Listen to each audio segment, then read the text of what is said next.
Hello foodies, welcome to my channel Pramila Amgoth. ఈరోజు నేను కొబ్బరి పాలతో పులావ్ చేశాను. ఎలా చేయాలో చూపిస్తున్నా చూడండి. ముందుగా బాస్మతి రైస్ని కడిగి పెట్టుకోండి. ఇప్పుడు ఒక గిన్నెలో 1 టేబుల్ స్పూన్ నూనె వేడయ్యాక 3 పచ్చిమిర్చిలు, ఒక సన్నని తరిగిన ఉల్లిపాయ, 1 టేబుల్ స్పూన్ ధనియాల పౌడర్,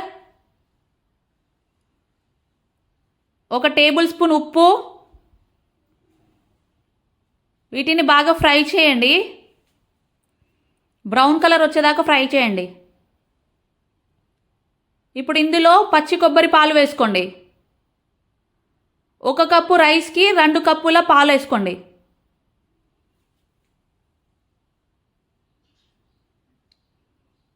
ఇప్పుడు ఇందులోనే కొద్దిగా కొత్తిమీర వేసుకోండి.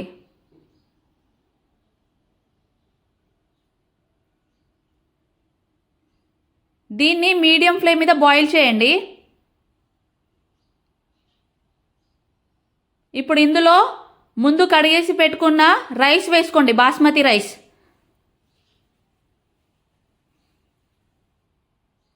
దీన్ని బాగా బాయిల్ చేయండి.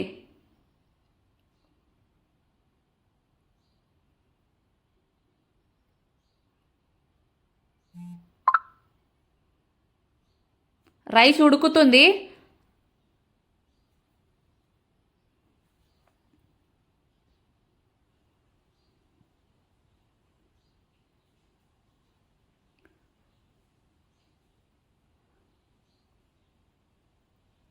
అంతే, కొబ్బరి పాలతో పులావ్ రెడీ.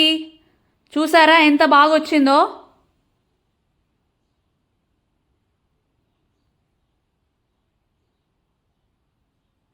దీన్ని వేడి వేడిగా చికెన్తో తింటే చాలా బాగుంటుంది.